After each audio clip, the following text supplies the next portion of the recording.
दीपक में आप मछली का दर्शन कर रहे हैं। मछली का दर्शन करना बहुत ही शुभ भी माना जाता है। हिंदू धर्म में मछली को भगवान विष्णु के पहले अवतार मत्स्य अवतार के रूप में पूजा जाता है। अगर आप माता लक्ष्मी की पूजा करते हैं, घर में श्री यंत्र या कुबेर यंत्र इस तरह के यंत्रों की भी पूजा करते हैं तो आपके दीपक में मछली बन सकती है, क्योंकि मछली को स्वयं भगवान के पहले अवतार का स्थान मिला हुआ है और कई इनके बारे में कहानियाँ भी हैं। और कई व्यक्ति कहते हैं कि घर में चांदी की मछली रखनी चाहिए, जिससे घर में बहुत ही शुभ प्रभाव शुरू हो जाते हैं। ये कहा जाता है कि दीपक में भी अगर मछली बनती है तो बहुत ज़्यादा वो शुभ रहती है, क्योंकि भगवान विष्णु के मत्स्य अवतार को जल प्रलय से बचाने में उन्होंने मछली का ही अवतार लिया था। मछलियाँ केतु कारक का जीव मानी जाती हैं, इससे आपके सारे ग्रहों के प्रभाव अच्छे माने जाते हैं। मछली शनि ग्रह को भी जोड़ती है। अगर कोई मछली को दाना खिलाता है तो उसके भी बुरे ग्रहों का प्रभाव हटता है और ये पॉजिटिविटी को बढ़ाती है। मछली घर में रखना भी बहुत शुभ माना जाता है और मछलियों को दाना खिलाना भी शुभ माना जाता है। वास्तु के अनुसार भी अगर कोई व्यक्ति चांदी की मछली अपने घर में स्थापित करता है, पूजा घर में रखता है, गेस्ट रूम में रखता है, तो उसके घर में पॉजिटिविटी आती है। ऐसे ही आप फिश एक्वेरियम रख सकते हैं, जिसमें आप मछलियां रख सकते हैं, उससे भी बहुत ज़्यादा शुभता आती है। और अगर आपके दीपक में मछली बन रही है तो ये बहुत ही शुभ है और आपके घर में माता लक्ष्मी का निवास होगा, भगवान विष्णु का आपके घर में प्रभाव होगा। आपके साथ साथ घर में बहुत सारी अच्छी चीज़ें आपको प्राप्त होंगी, या ये कह सकते हैं कि धन का आगमन होगा और घर में अच्छे कार्य बनने शुरू हो जाएंगे। कहा जाता है कि इससे समृद्धि होती है, घर में भंडार भरने शुरू होते हैं। आपने कई व्यक्तियों को देखा होगा कि जो मछलियों को आटे की गोलियां खिलाते हैं, क्योंकि उससे कहा जाता है कि आपके घर में कभी भी खाने पीने की वस्तुएं कम नहीं होती हैं। और अगर दीपक पर मछली बनती है, ये बड़ी ही शुभ होती है।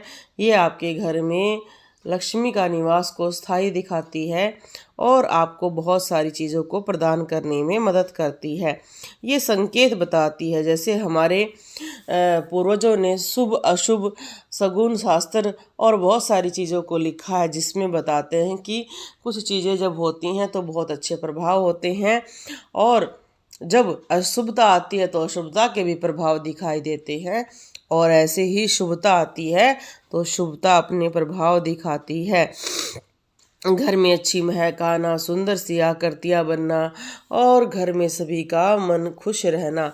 और कहा जाता है कि मछली दीपक में बनना हमारे जल तत्व को दर्शाती है और हमारा जब भी जल तत्व बढ़ता है तो मन में शांति, संगीत के साथ जुड़ाव और मंत्र शक्ति बहुत जल्दी आगे बढ़ती है, क्योंकि हमारे शरीर में जल तत्व सबसे ज़्यादा होता है और पानी की मात्रा आप सभी जानते हैं 60 से या 70% से ज़्यादा जल होता है। पृथ्वी पर भी जल है, हमारे शरीर में भी जल की मात्रा बहुत ज़्यादा है। इसलिए आपका आप जो भी मंत्र जाप कर रहे हैं वो सिद्धि की तरफ जा रहा है। आप सभी जानते हैं अगर मंत्र को जल्दी सिद्ध करना होता है तो बहुत सारे लोग तालाब, नदी या घर में ही पानी को संचित करके टब में, ड्राम में बैठकर उस मंत्र को जाप करते हैं। उससे वो मंत्र 10 गुना तेजी से हमारे शरीर में घूमता है, क्योंकि जल को जल से मिलने से मंत्र को आगे बढ़ने में बहुत मदद मिलती है। इसलिए आपने देखा होगा कि बहुत सारे लोग जल की साधना करते हैं, वो उसका प्रमुख कारण यही होता है कि वो अपने जल तत्व को आगे बढ़ाने के लिए और मंत्र शक्ति को बहुत तेजी से आगे लाने के लिए सब कुछ करते हैं। तो अगर आप इस तरह की दीपक में आकृतियाँ देख रहे हैं तो ये शुभता लेकर आएगी। आपने डरना नहीं है, क्योंकि कहा जाता है मछली के तो दर्शन भी शुभ होते हैं। और अगर कोई चाहता है शुभता को रखे तो आप सिर्फ 200-300 की चांदी की बिल्कुल छोटी सी मछली आती है चांदी की, वो भी अपने घर में रख सकते हैं। मछली को समृद्धि व धन का प्रतीक माना जाता है। स्वास्थ्य और जीवन शक्ति का भी प्रतीक माना जाता है। मछली को धन और समृद्धि का प्रतीक के साथ साथ आपने देखा हम नहीं, हमारा धर्म नहीं, फेंग शुई में वाले भी इसको मानते हैं और मछली का चित्रण करते हैं। ऐसे ही हर धर्म में, जैसे बौद्ध धर्म में भी मछली को स्वतंत्रता और सुख का प्रतीक माना जाता है। बहुत सारे जो अलग अलग देशों में भी इनको माना जाता है और इनको घर में भी रखा जाता है। इनसे वास्तु दोष भी दूर होता है और शरीर का भी अच्छा विकास होता है। अगर आप भी अपनी वीडियो हमको भेजना चाहते हैं तो जो नंबर हमने दे रखा है वही हमारा व्हाट्सएप नंबर है, आप उसको भेज सकते हैं। आपकी वीडियो आने में कई बार 15 दिन या 1 महीना भी लग सकता है। हाँ, पर आप उसको भेजें और आपकी वीडियो ज़रूर आएगी। और आप हमें देखते हैं रोहतक हरियाणा से। मेरा नाम सुमन मलिक और शनिवार रविवार को दरबार लगता है। अगर आप रोहतक के आसपास हैं या दिल्ली से हैं तो आप आ सकते हैं और व्हाट्सएप पर अपना समय ले सकते हैं। अगर आप ऑनलाइन पूछा चाहते हैं तो 300 रुपये की सेवा भेजकर व्हाट्सएप पर स्क्रीनशॉट भेजकर आप अपना समय ले सकते हैं। इसी नंबर पर पेमेंट होती है। और अगर आप फ्री में जानना चाहते हैं तो हमारे लाइव में जुड़ें और फ्री ऑफ कॉस्ट जानें।